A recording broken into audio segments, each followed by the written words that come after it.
TaskUs On Air presents CX+U. Hey everybody, thanks for tuning in to TaskUs On Air. I'm Adam Larsen. I'm the Vice President of the Fintech vertical here at TaskUs. I help manage all of our partner relationships in that vertical. And I'm Sally Stromme, the Director of Business Development for the Fintech space. I'm responsible for bringing in new logos to TaskUs.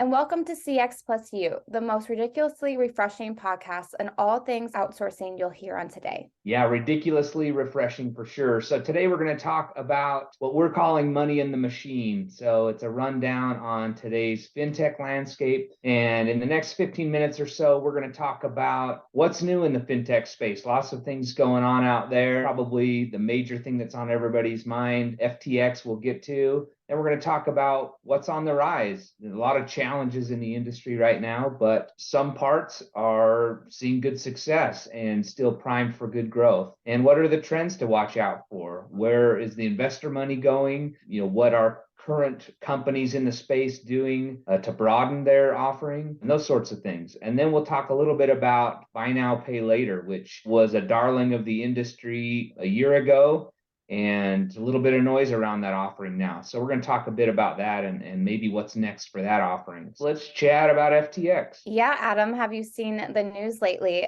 FTX has been the hot topic on every social media insight there, fintech podcasts, fintech blogs. I would love to get your take on where do you think crypto is moving towards? With this whole FTX, they were a top player, and now it almost seems like they've hit the bottom. Yeah, it's an interesting story because for people who aren't involved in crypto and maybe have been a little bit nervous about it, this certainly does a lot to feed that fear or paranoia. But the truth of it all is that this is really not a crypto problem. It's some are saying a problem with fraudulent activity, a lack of integrity, and a misuse of customer funds. So, we've seen evidences of this in other industries before. So although it's not technically a crypto problem, crypto is certainly the mechanism or the transportation method used for causing these problems. So yeah, it wasn't too long ago, Sam Bankman-Fried, who's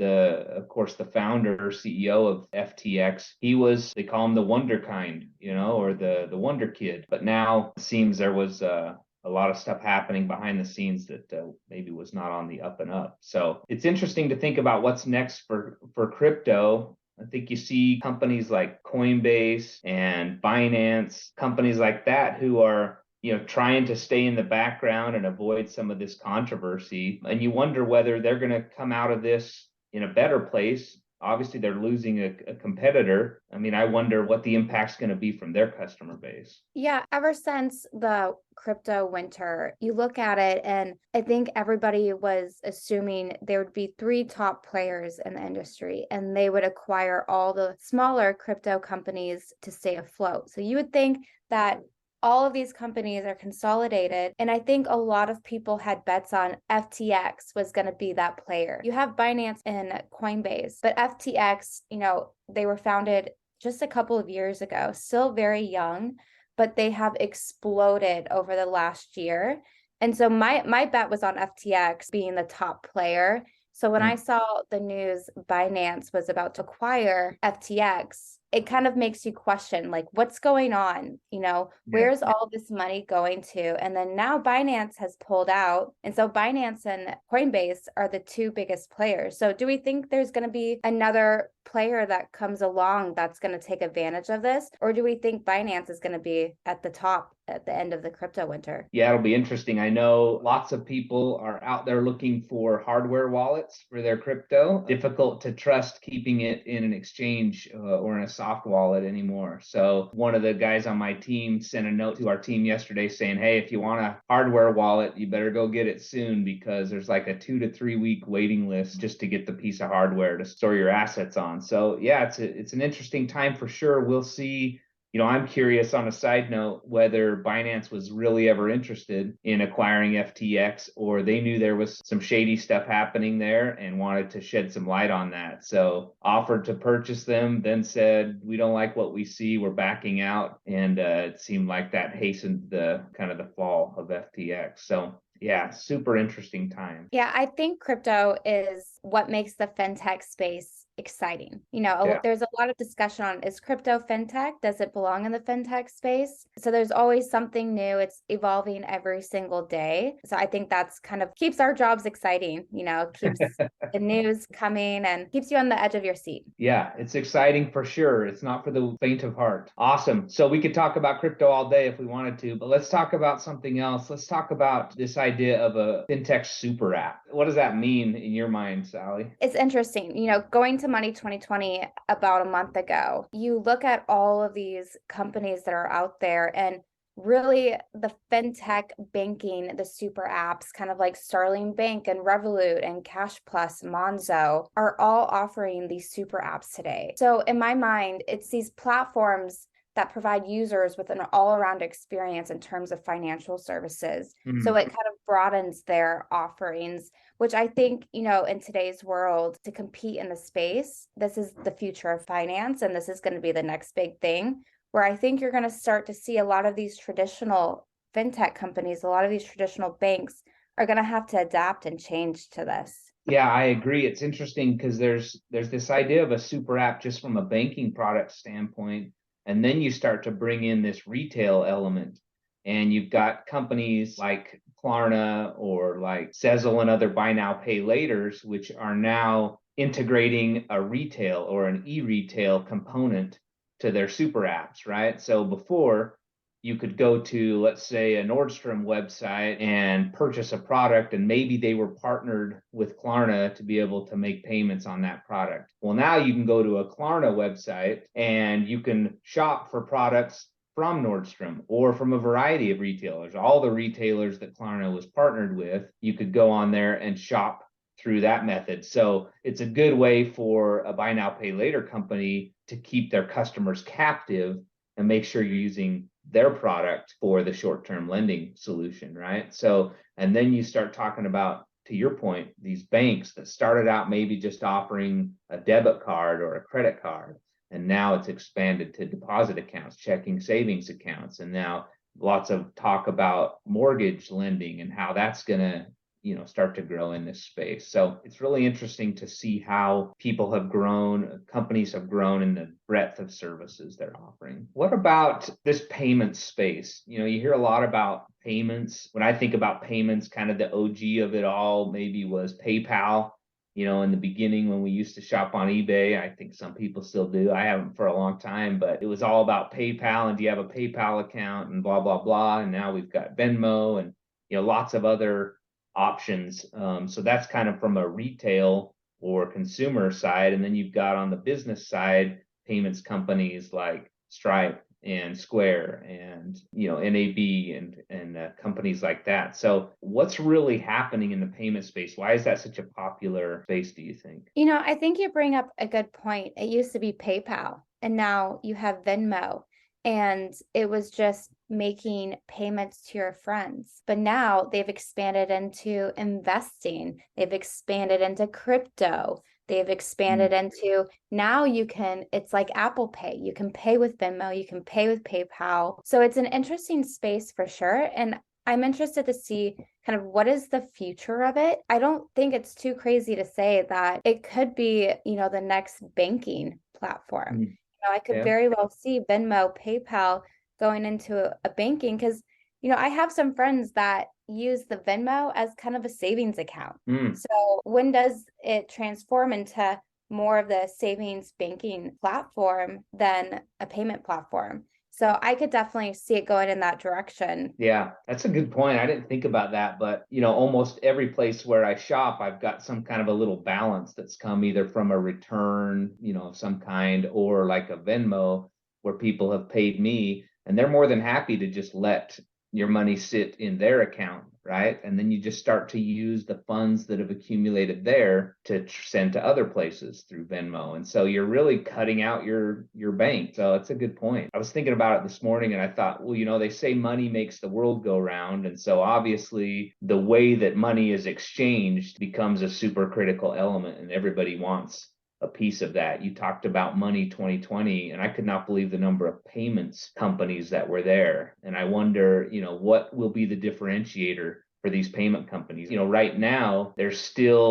still kind of in this legacy system where the banks, traditional banking institutions are involved, and all the transactions have to go through a more traditional bank. I think the end game is that we completely take out those traditional banks and payments become more real time. And whoever moves the fastest in exchanging value or funds is the one who's going to win the game. I think what scares me there is I think part of the reason why crypto is so volatile is that it moves so fast. And to me, and I think maybe I'm not the only one that feels this way, although the legacy way of doing things was slow, I think the time it took to do that allowed, what made it more difficult for fraudsters or whatever to perpetrate fraud and then be gone. Right? I mean, right now things move so fast that you come in and by the time you realize something's happening that shouldn't be happening, you've lost millions of dollars. And so I think while it's really cool to think about payments being so immediate, you wonder someone who has their mind to do something bad, they perpetrate that fraud through a payment mechanism and it's done and gone and they're out of there before you can even realize that something's happened. So, I think that's where regulations, compliance, those things come in to play, which is also a big topic in the industry is what's the right amount of regulation? How much do we want governments to be involved in this stuff? The real liberal people say we want no involvement, let us regulate ourselves. And the more conservative people say, well, we need someone watching out for the bad actors and making sure that innocent consumers are protected. So yeah, payments is an interesting space, but again, I think it's all about speed when it comes to payments. Yeah, you made up a great point. You related it to the crypto market, how the crypto scaled so fast. And then now you're starting to see a lot of those companies fall. So, for example, like FTX. I know it's not the same instance as with these payment companies, but do you think we're going to get to a point where all these payment companies scale so fast that they have a lot of loopholes where a lot of fraud comes in and then they fall to the ground? Do you think that's going to happen? Yeah, I mean, I think you're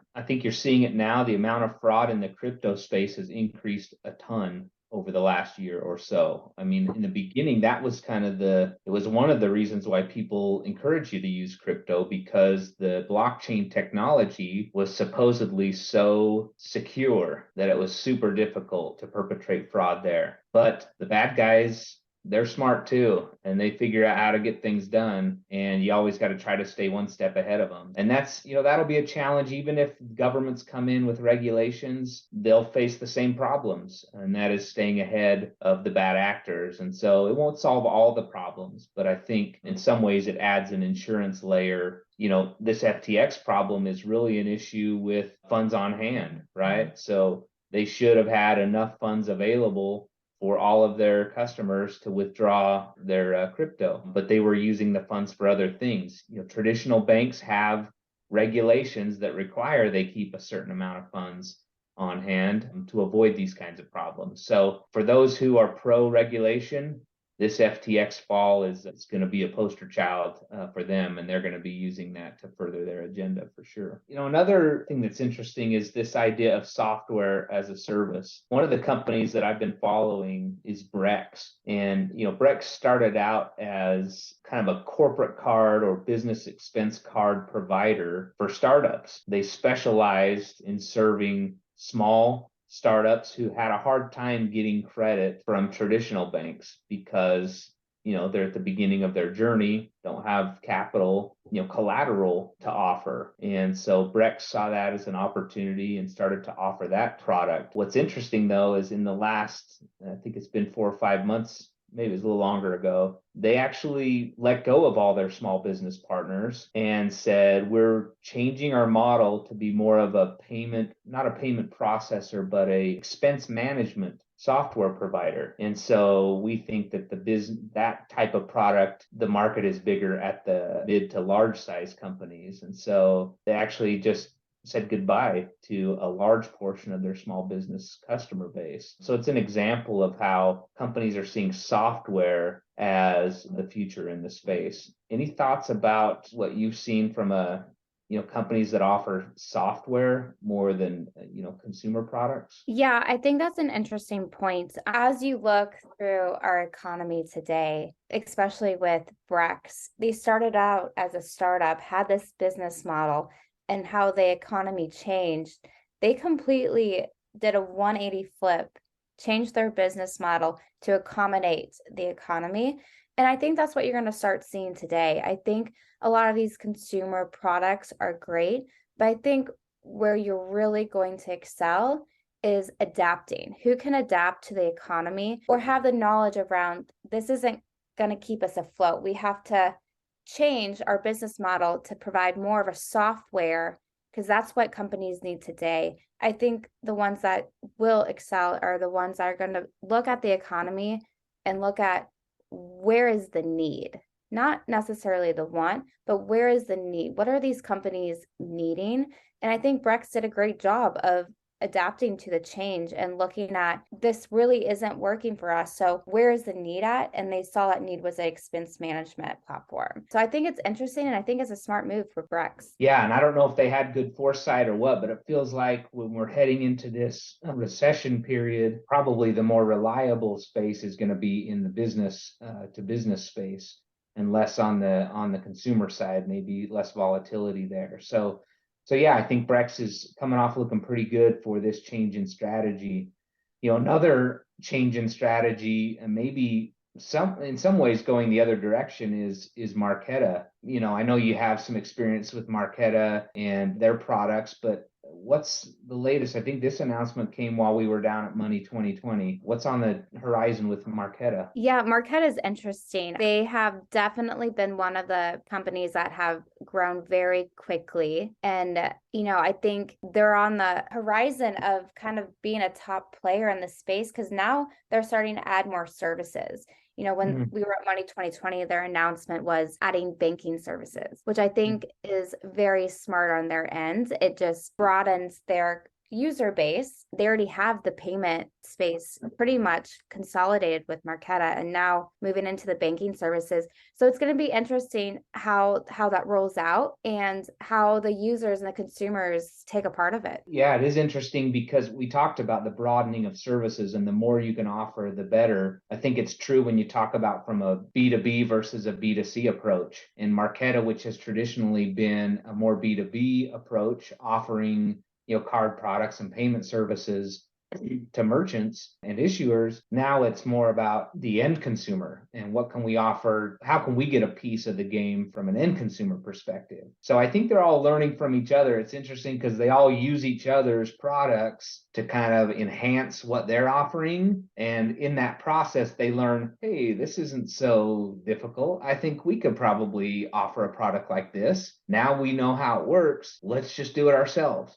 Right. And so pretty soon, everybody's going to have everything. It'll be interesting to see how do you then start to differentiate. If everybody offers a credit card and a debit card, a checking account, savings account, and small loans, how do I differentiate? I think one of the ways which, TaskUs obviously plays a big part in is from a customer experience perspective, right? I think at the end of the day, customer experience will win the game when all else is equal. And so it's super critical that these companies, as they expand their offerings, that they're also paying attention to, what are going to be the consumer demands and challenges here, and how do we partner with the right company or provider from a CX perspective to make sure we're taking care of our customers throughout the life cycle. I agree, Adam. And I think the one key thing to keep in mind is there's going to be a lot of these companies coming into the same space. And it's funny to say, but Fintech is one big family. Everyone has a piece of everything else, and they're trying to take a little bit of everything to create their own product. And I think the key to success on this is not to scale too quickly and not to add too many products at one time where you're not able to handle the volume or handle all the challenges that come with it. Because, growth is pain. At some point, you're going to encounter challenges. So I think, it will be interesting to kind of see Marqeta opening these new services, new products, but what's next? And how long is it going to take them to get to that next point? So I think that's going to be the key to success is to keep growing at what speed. You need to make sure that you do it at the right speed and not too fast. Because I think if you do it too fast, you'll hit too many loopholes, too many challenges, and you're not going to be able to keep up with that customer experience. And I think that's going to be the one thing that's going to keep your users is the customer experience and how easy is it to deal with that product? How easy is it to use that product? I think that's going to be the key. Yeah, I love that. I was listening to the our last CX+U podcast from our high tech vertical, and they were talking about how this is a great time for high tech companies to kind of take a look at what's happening right now, kind of survey what they have, where things have slowed down a little bit and likely will be a little slower for the next year. Really take advantage of this time to assess what you've got, find your pain points, patch up the gaps that you have, and then let's set a solid foundation so that when we come out on the other side of this, we're in a good place. And I think that holds true for our fintech customers and companies as well, is that it's maybe a small blessing in disguise that some of the funding has slowed down in this space. Because to your point, when you're just focused on growth, there's a lot of gaps that are opened up along the way. And if you don't take the time to go back and assess and plug those gaps, you're not going to have a solid situation there, and you're going to start to see some crumbling and some deterioration. So it's an interesting time. One of the things we talked about or that we wanted to cover was buy now, pay later. They definitely fall into this category where a year or 18 months ago, all the VCs were super anxious to invest in buy now, pay later companies.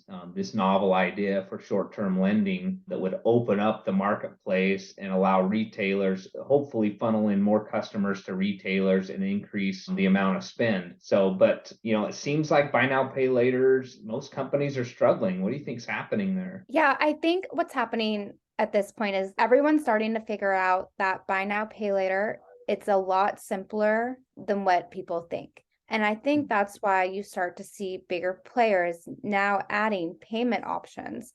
I mean, now on my Chase Visa credit card, every time I make a big purchase, I get an email saying you can make this in payments with no interest. So is that going to take away from buy now, pay later?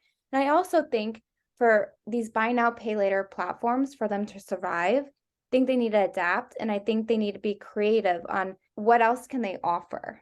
I think that's going to be one of the keys to survival in this area, because I think you're starting to see some consolidation in the space. I think there was a period of time where buy now, pay later was hot, and you saw all of these startups come to life. But what's going to happen now with the economy? What's going to happen, when people aren't shopping as much or being very conservative with their money? How are they going to survive? Although right now, you certainly would expect that consumer activity will slow down as the recession starts to take hold. What we're seeing in the buy now, pay later space is that people are still using it. It'll be interesting to see as the challenges start to really impact their lives. What do we see from a payback perspective? How many people are defaulting on the payment plans that they've arranged? We've already seen an increase in that behavior, and you would imagine that it's going to be more difficult. And obviously, that's the risky part of buy now, pay later. To your point, Sally, it's become a much easier product to offer because the data is so available, right? It used to be super risky to lend people money, and you had to ask them all kinds of questions, right? In the olden days, we have to go fill out, form after form after form and give blood types and, prove everything for someone to loan us some money. And now there's so much data that's publicly available that a company can take a reasonable risk in lending out a small amount of money just because they know your purchase behavior. They have some, evidence as to kind of how you have funds coming in. Those kind of things. It's scary on one side, but on the other side, it certainly makes life convenient if you want to take advantage of a product like buy now, pay later. So to your point, it's become much more broadly available. And so these traditional BNPL providers like, your Klarnas, Sezzle, some of the Afterpay, they're going to have to figure out, which I think the super app is one attempt to differentiate, is to offer more than just a payment mechanism, but to give you a one-stop shop for all your needs. Yeah, do you think just like any other market that has a lot of these players in the space, do you think that there's going to be 2 to 3 top players and they're going to end up acquiring all of the smaller players in the space? If so, who do you think they are? Yeah, that's a good question. I'm no expert, but I would, if I were trying to predict the future, I would say it's more likely that a non-BNPL company, like a more payment provider like a Visa, MasterCard, are going to be the acquirers, and BNPL as an individual industry or offering will cease to exist. It will just be part of the offering that you get from your bank or from your credit card provider. So it'll be interesting to see if they can find other ways to make their product stand on its own and not just be a feature of a larger offering. All right. Well, we've talked about a lot of things. We've covered a lot of ground today, from software as a service to crypto to FTX to buy now, pay later. It's an exciting industry, and sometimes there's just so many things to think about that it's tough to boil down. But I think if we were going to boil it down to 3 takeaways for me, the first takeaway is that everybody is expanding in the services that they offer. And so if you're going to survive in this space, it's really kind of understanding or learning about what additional products you can offer, but making sure that you do that with quality, right? You don't want to be average at everything for your customer. You want to be excellent at the things that you offer. So expand your services, but do it with quality. That's one of my takeaways. And I think another takeaway is, as these companies expand and the economy is changing on a daily basis, it's these companies that are adapting and have knowledge in the space and can kind of see the future in a way that are going to survive. Because I think with everything changing on a daily basis, you're going to have to adapt and change your business model, just like what Brex did. And now look at them, they're excelling in the space. So I think that's another key takeaway. Yeah, I love it. Maybe the last takeaway we can share with the listeners today is, as you grow and expand and adapt, and as the market somewhat evens out, how will you differentiate yourself? And for me, at the end of the day, it's about what is the customer experience with your products. And so I think making sure that the customer experience is part of your strategy and doesn't become a secondary element to your growth plans, really understanding and partnering with someone or companies that understand how to grow and adapt with you. It's a challenge to find good CX providers. And I think when you do, you want to make sure that they can grow and expand with you so you can leverage the experience there. So, all right. Well, thanks, Sally. Thanks for the listeners for tuning in to our episode of CX+U. If you enjoyed the episode, follow us on Spotify. We're having new episodes come out regularly. You can also discover more about TaskUs by visiting our website. It's TaskUs.com. And you can follow us on social media. Till then, this is Adam Larsen And Sally Stromme saying have a ridiculously good day.